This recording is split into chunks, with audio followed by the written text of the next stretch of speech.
बिहार में जातीय जनगणना की रिपोर्ट जारी होते ही बिहार में सियासत लगातार तेज होती जा रही है। उपेंद्र कुशवाहा की पार्टी RLJD ने चरणबद्ध आंदोलन की घोषणा कर दी है। पार्टी के राष्ट्रीय अध्यक्ष ने तारीखों का ऐलान कर दिया है। कुशवाहा शुरू से ही रिपोर्ट के आंकड़ों पर सवाल उठा रहे हैं। उन्होंने ये भी दावा किया है कि उनके घर पर कोई कर्मी नहीं पहुँचा। कई जातियों की आबादी गलत होने का दावा किया जा रहा है। अब इसी को लेकर 11 अक्टूबर को सभी जिलों के जिला मुख्यालय में उपेंद्र कुशवाहा की पार्टी धरना देगी। पार्टी इससे आगे की भी तैयारी कर चुकी है। उपेंद्र कुशवाहा ने बताया कि आने वाले 14 अक्टूबर को पार्टी की ओर से राजभवन मार्च का आयोजन किया जाएगा। इस जाली आंकड़े के खिलाफ अपनी आवाज उठाएंगे और इसी क्रम में हमने तय किया है कि पूरे बिहार में तमाम जिला मुख्यालयों में 11 तारीख को पार्टी की ओर से हम सरकार को विवश करने के लिए कि सरकार हमारी बातों को मानकर लोगों के भ्रम को दूर करे, आवश्यकता हो तो फिर से इसमें कराए, जो भी कुछ करना हो और उसके बाद अंतिम रूप से जारी हो। तो इस मांग को लेकर के 11 तारीख को पूरे बिहार के जिला मुख्यालयों में पार्टी की ओर से धरना का कार्यक्रम होगा और 14 तारीख को, इसी महीने की 14 तारीख को पटना में राजभवन मार्च हमारी पार्टी की ओर से आयोजित किया जाएगा।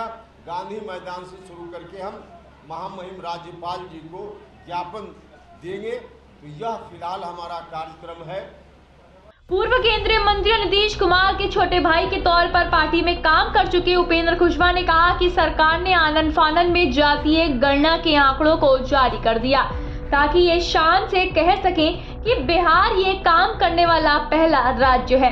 लेकिन ये आंकड़े जाली और फर्जी हैं। इस रिपोर्ट को घर में बैठकर तैयार किया गया है। इसे हम नहीं मानेंगे क्योंकि किसी ने मेरी जातीय गणना की ही नहीं।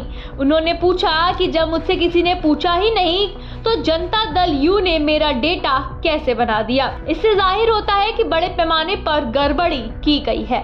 हमको लगता है कि राज्य की सरकार ने आनन फानन में चुनाव को ध्यान में रख करके और एक इनके मन में जो रहता है कि देश भर में हमने पहले करा लिया, कई मामलों में हम देखते हैं तो अपनी पीठ खुद थपथपाने का काम आनन फानन में इन्होंने इस तरह का आंकड़ा जारी करके ताकि देश भर में हमको क्रेडिट मिल जाए कि बिहार पहला राज्य है जिसने जाति की गिनती करा ली।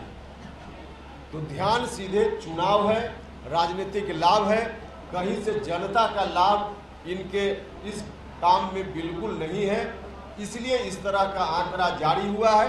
यह आंकड़ा पूरे तौर पे जाली है, फर्जी है, घर में बैठकर बनाया गया आंकड़ा है, लोगों के बीच जाकर बनाया हुआ आंकड़ा नहीं है।